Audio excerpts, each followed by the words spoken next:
Hey, Alysa, how are you? Hi, Loving the new background. 2024. We got to mix it up. So that session with IAB members on enforcement and where regulators are focused, I thought was super interesting. In your session, for example, on data subject requests, some of the things like they're kind of obvious, but actually they're not that obvious.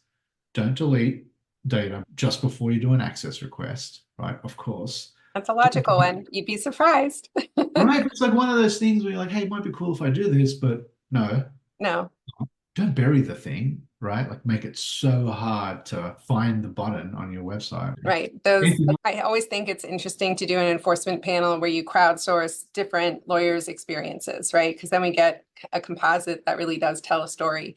And really, when we listen to enforcement examples, I put my in-house hat on. I want to know what things were at issue so I can quickly compare. Are we doing anything like that? Yeah. You're right, so that we can learn from. So I think the concept and is just so useful on that front.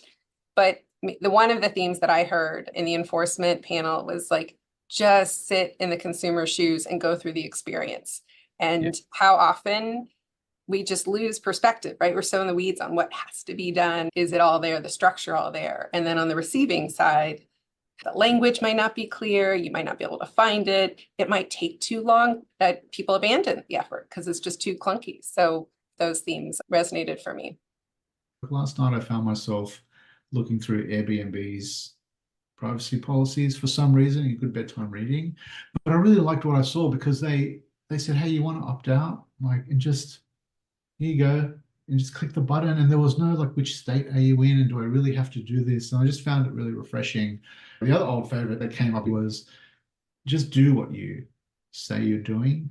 And I thought there was a really interesting angle there with how New York is approaching that, Right. where they don't even have a privacy law, right? But they're saying, hey, if you're offering an opt-in cookie banner because you just grabbed something you were doing in Europe and you thought, let's just do it here, even though you don't have to opt in, if you're offering that, you better make sure that button works. Right, right. You're offering a choice. And I think particularly with privacy policies or banners, a lot of companies are just copying the language they've seen for a long time.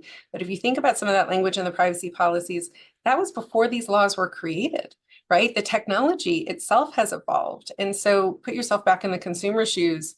Does it even make sense if you are in fact now offering an opt-out and global privacy control, and then suddenly you're saying something about cookies? Yeah. There's a mismatch there, plus not knowing what's happening on the back end in terms of what your website is actually doing. So yeah, do what you say. Exactly. It's one of my pet peeves with what I see a lot of European based companies do, which is I'm going to have a cookie banner, I'm going to ask for opt-in. But before, as a consumer, I've had a chance to say yes or no. Those tags are firing, data's being collected. And I'm like, hey, that's not the point, right? The timing matters. And it was interesting that I didn't see them quite looking at that, the European regulators, or sometimes they may have. But for New York to say, yeah, actually, not into that. I Right. thought Well, it there's was super a interesting. well-established consumer protection law in the US, unfair and deceptive trade practices. And so you can apply it really in any context, right? E-commerce, mobile apps, privacy, but you're communicating with a consumer, and those are promises, those are representations that you have to stand behind. And there was a ton of interesting nuance around do not sell. One of the ideas I love there is this whole, okay, do not sell, like accept or reject. If I accept do not sell, like what am I saying? Am I saying Well, it's don't the not sell? double, right, the double negative, but also a Yeah. lot of those like old modules, they were just taken from a GDPR cookie template. And so they also sometimes even have the European approach to cookie different categories. And then you'd have this do not selling, which then you'd have these toggles. And what does it mean? Which way? And Yeah. so, yeah, that's a problem. Back to user experience. And the solution seems to be something like, hey, when you swipe right, here's what's going to happen. And you just got to really unpack it. And like, hey, if you just didn't call it do not sell, it'd be a whole lot easier. So I thought that was fascinating. A lot of cool stuff like that. We should unpack some of those more. And then generally, we talked about this last time. It's not just about targeted advertising. They're thinking about sensitive location data for all the obvious reasons. They're thinking about healthcare. They're thinking about use cases outside of targeted advertising. Privacy rates. They're Yeah. more than just the opt-outs. The opt-outs definitely are getting a lot of the attention, but there are also core rights that consumers want to exercise. I'm wondering when, I mean, consumers at some point were reaching some tipping point. Like I just feel it has Well, to. I'm making more requests. Yeah.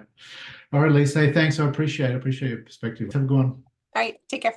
Bye.